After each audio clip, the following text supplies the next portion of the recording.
Hey, what's going on, guys? Tyler Speedy here. What a beautiful evening out here in LA.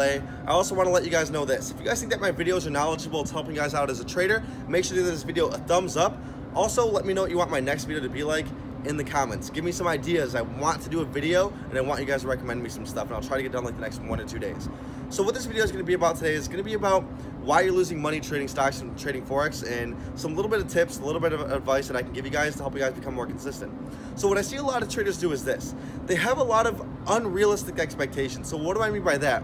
They think that they can make thousands of dollars overnight. They think they can come into the market and just become rich, make millions of dollars, retire, be a full-time trader, and live, a ridiculous lifestyle when they have no experience and they're doing it in unrealistic time frames. I mean, especially if you're trading $300, $500, you're not gonna make $1 million your first year trading. Let's just get that out of the way right now.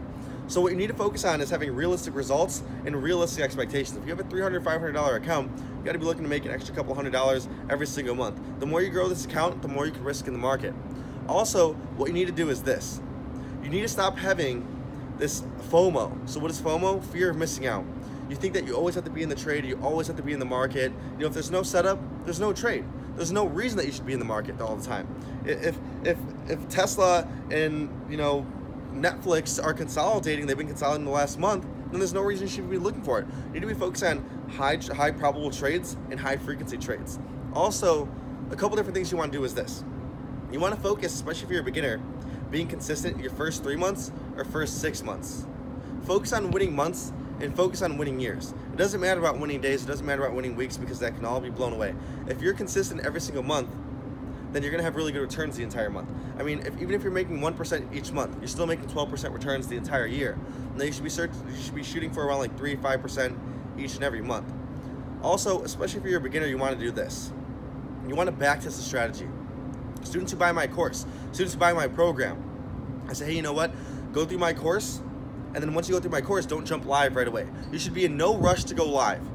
I mean, would you go, I say this all the time, would you go to a casino, sit down at a poker table and play poker? Definitely not. You're gonna lose all the money that you came with. So the best thing to do is go through a course, back test everything, see what works for you, see what doesn't work for you, take away the little errors, keep what's working for you, and then have all of that as your trading plan and trading strategy. You have to have a trading strategy, you have to have a trading plan. Focus on like 3-5 trades a month. Focus on, having positive months, having a positive quarter. Focus on, if I get stopped out 2 times an entire month, then I'm gonna be done trading the entire month. You gotta have, a good trading plan and a good trading strategy.